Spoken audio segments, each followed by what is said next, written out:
ایک مینڈک جون سا ہے وہ کنویں میں گر گیا جی. اس کو بچانے کے لیے دوسرا مینڈک آیا وہ بھی گر گیا, تیسرا آیا وہ بھی گر گیا, 3 مینڈک کنویں میں جی. اب تینوں نے شور مچایا بچاؤ بچاؤ بچاؤ, تو پوری بستی کے مینڈک اکٹھے ہو گئے ارد گرد. اب انہیں پتہ لگے جو بچاتا ہے وہ گر جاتا ہے, اس لیے وہ دور سے کہہ رہے تھے اور بک اپ کر رہے تھے, موٹیویٹ کر رہے تھے نکلو نکلو نکلو نکلو. لیکن تھوڑی دیر کے بعد سب گاؤں کے مینڈکوں نے کیا دیکھا کہ 2 مینڈک جون سے ہیں نا وہ تھوڑا سا تھک رہے ہیں, تیسرا نہیں تھک رہا, لیکن 2 کو دیکھتے ہوئے سب نے کہنا شروع کر دیا تم نہیں نکل سکتے, تم نہیں نکل سکتے, بڑا مشکل ہے, آج تک کوئی نکلا نہیں, مر جاؤ گے, رہ جاؤ گے. اور اسی دوران ہم نے کیا دیکھا کہ واقعی ہی میں 2 مینڈک گر کے مر گئے. ایک مینڈک کوشش کرتا باہر ہی آ گیا. جب باہر آیا تو سارے چینل آ گئے کہ سب جون سے آئے, انہوں نے مائک آگے کیا اور کہا آپ کیسے باہر آ گئے. اس نے کہا جی پتہ لگا اس بیچارہ بولا تھا, اس کے کان ہی نہیں تھے, اگر وہ بھی سن لیتا کہ تم نہیں نکل سکتے وہ بھی نہ نکلتا.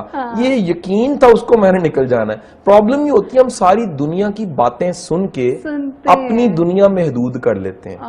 یہ جو ہم بچوں کی دنیا محدود کرتے ہیں, تم نہیں کر سکتے, تم بڑے نالائق ہو, تمہاری شکل پہ لکھا کہ تم نے نہیں کچھ کر کے دکھانا. یہ ظلم نہ کریں اور اثر نہ لیں خدا کے لیے. دوسری ایک کہانی اور بنی ہوئی ہے. یہ کہانی یہ ہے کہ 2 بچے تھے, ایک کی عمر 6 سال تھی, ایک کی عمر 12 سال تھی. ہوا یہ کہ کھیلتے کھیلتے گاؤں سے باہر گئے تو بڑا بچہ کنویں میں گر گیا. چھوٹے نے آوازیں لگائیں, کوشش کی, کوئی پاس نہیں تھا, پاس رسی مل گئی, اس نے پھینکی. 6 سال کے بچے نے اس 12 سال کے بچے کو کنویں سے باہر نکال لیا. ان دونوں نے آ کے جب گاؤں والوں کو بتایا, سارے گاؤں والوں نے کہا تم جھوٹ بول رہے ہو, اٹس پاسبل. 6 سال کا بچہ 12 سال کے اتنے بڑے بچے کو کیسے باہر نکال سکتا ہے. 2 دن یہ بحث چلتی رہی. گاؤں کے بزرگ کے پاس چلے گئے, انہوں نے کہا یہ بچہ سچ کہہ رہا ہے, 6 سال کا بچہ سچ کہہ رہا ہے. انہوں نے کہا جی کیسے سچ کہہ رہا ہے. انہوں نے کہا اس کے کان نے یہ سنا ہی نہیں کہ یہ تم نہیں نکال سکتے. اگر اس کے کان یہ سن لیتے کہیں کہ تم نہیں نکال سکتے تو یہ بھی نہ نکالتا. اس کے لیے ناممکن کچھ نہیں تھا, اس کے لیے ممکن تھا تو ناممکن ممکن ہو گیا اس کے لیے. یہی ہماری زندگی میں ہوتا.